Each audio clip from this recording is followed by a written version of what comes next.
ChatGPT said, "This barn belongs to the HOA."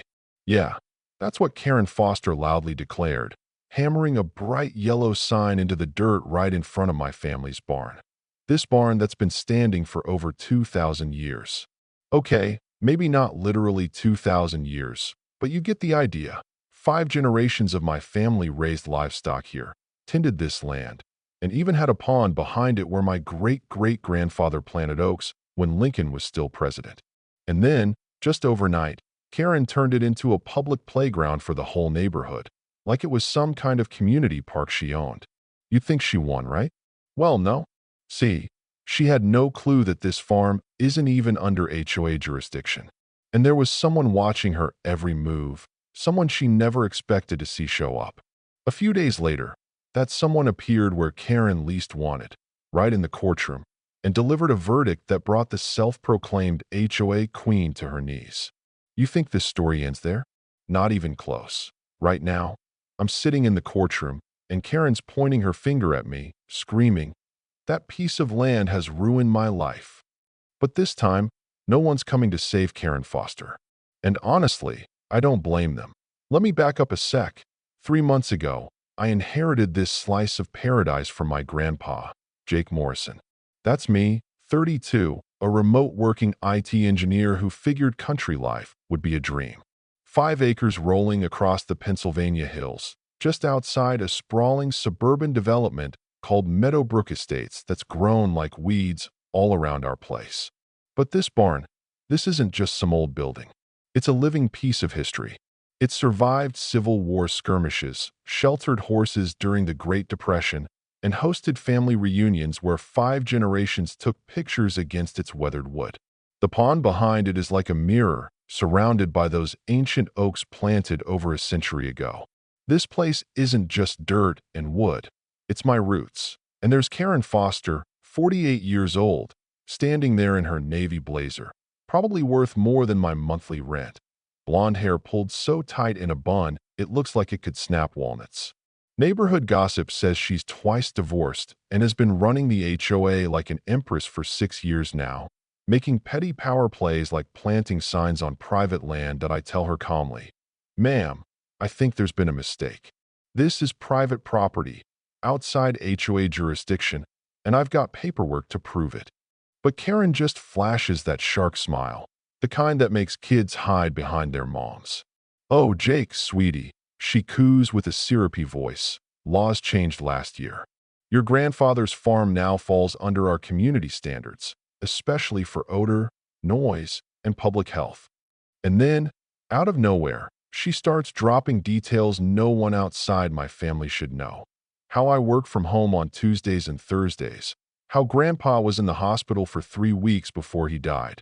The exact times I feed the goats, my late-night walks by the pond, plans for the chicken coop, even that I was thinking of getting a dog. This wasn't casual gossip. This was surveillance.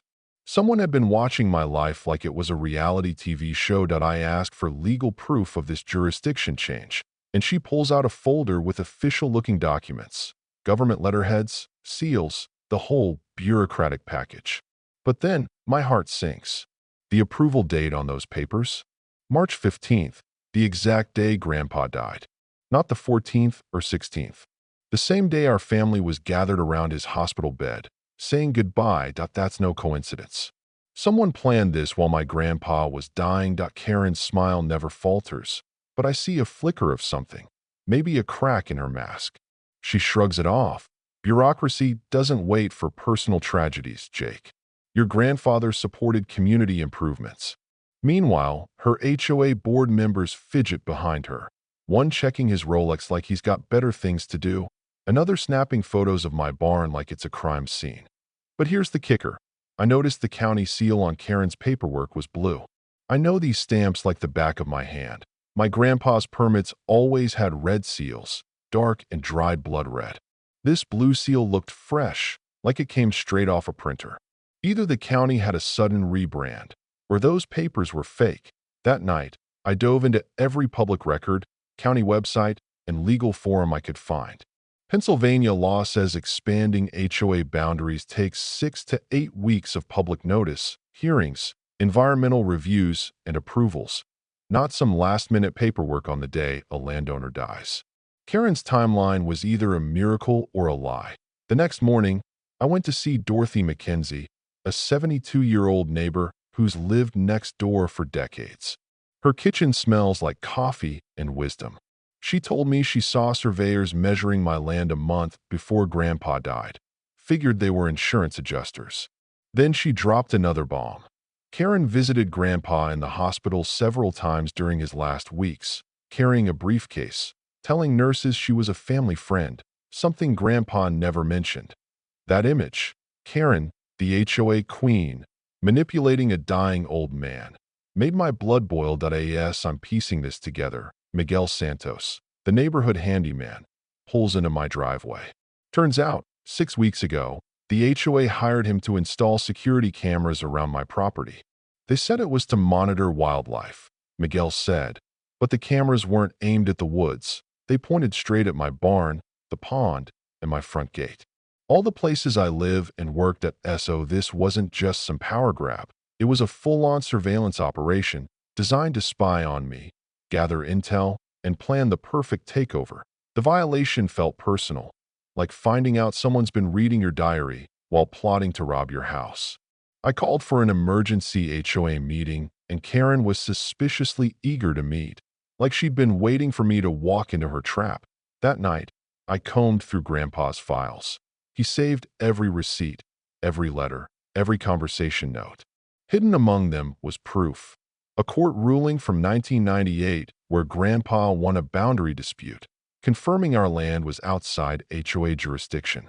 That legal precedent was gold. At the community center, Karen played the corporate executive, sliding papers across the table like she was dealing poker. Then she pulled out a consent form with my grandfather's signature, dated 2 weeks before he died, agreeing to transfer the property rights to the HOA for the greater good. The signature looked perfect, every loop and flourish just like I remembered. Except for one tiny detail, my grandpa always added a small dot after his last name when signing legal papers, a habit from his time as a Vietnam medic, a little thing only our family knew about. This signature was missing. That dot. I told Karen, "There's something wrong with this signature." And she just smiled, saying grief can mess with memory. Maybe Grandpa was too sick to sign properly. But I wasn't buying it. I dug deeper into the lawyer on Karen's papers, Marcus Webb, a real estate development specialist working with a company buying up rural land for luxury resorts. Karen wasn't just a petty HOA queen. She was the frontwoman for a much bigger land grab. Then Dorothy called with a surprise. She found Grandpa's old leather journal, full of decades of property disputes, maps, and warnings about HOA expansions. In 1985, Grandpa wrote a note about keeping an eye on HOA encroachment, and in 1998, he documented winning that court battle securing our independence. With that ammo, I confronted Karen again at the HOA office, journal and court ruling in hand, ready to end the harassment. She greeted me like a spider waiting to trap a fly, but as she flipped through the documents, I saw her confidence waver for just a second. Here's where it gets interesting, and where you tell me what you think, because the story isn't over. Did I catch Karen in a fraud? Was this just a suburban power struggle gone too far?